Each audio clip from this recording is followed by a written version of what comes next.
दोस्तों, बाजिल motivation YouTube channel में आपका स्वागत है। तो आज हम लोग इतिहास के कुछ पाठ को पढ़ेंगे, जैसे पुरातात्विक क्या है और कार्बन 14 विधि क्या है। चलते हैं। तो आज देख लीजिए, पुरातात्विक जो है, सबसे पहली बात है कि इतिहास को जानने के लिए पुरातात्विक आपको समझना बहुत जरूरी है। पुरातात्विक है क्या? पुरातात्विक या पुरातत्व। सबसे पहली बात हम जानते हैं इसकी खोज।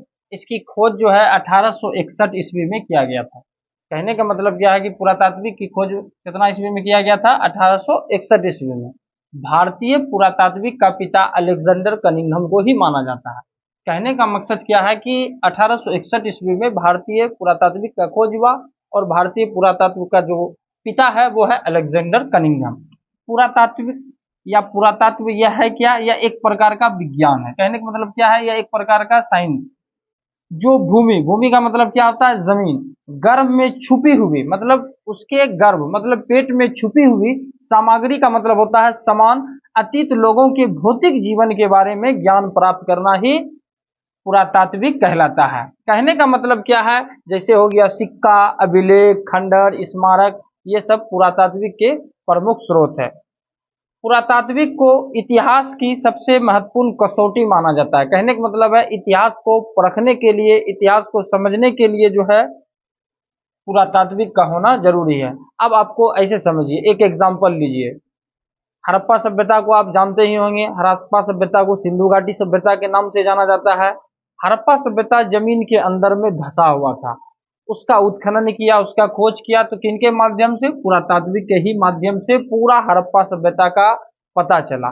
इसी को हम लोग पुरातात्विक या पुरातत्व के नाम से जानते हैं। अब चलिए, दूसरा पार्ट है कार्बन 14 विधि। कार्बन 14 विधि क्या है कि इससे किसी भी वस्तु का काल समय ज्ञात किया जा सकता है।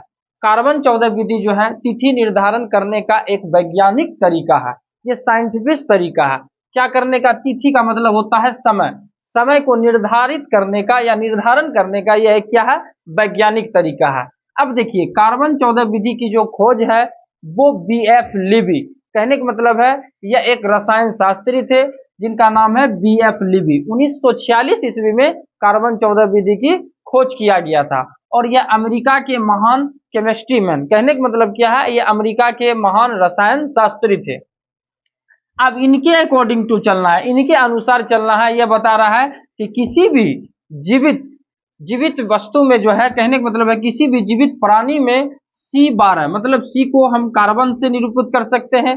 कार्बन 12 और कार्बन 14 जो है समान मात्रा में रहता है। क्या समान मात्रा में रहता है? C12 और C14 समान मात्रा में रहता है।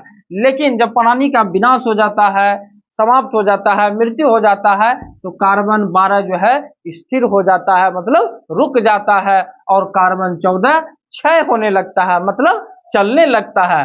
तो अब जिस वस्तु में कार्बन 14 की मात्रा जितनी कम होगी वह वस्तु उतना ही पुराना होगा, वह वस्तु उतना ही ओल्ड होगा, वह वस्तु उतना ही अतीत होगा, वह वस्तु उतना ही प्राचीन होगा। तो इसी को ही हम लोग कार्बन 14 विधि के नाम से जानते हैं। दोस्तों, अगर वीडियो अच्छा लगे तो लाइक, कमेंट, शेयर जरूर करें। जय हिंद।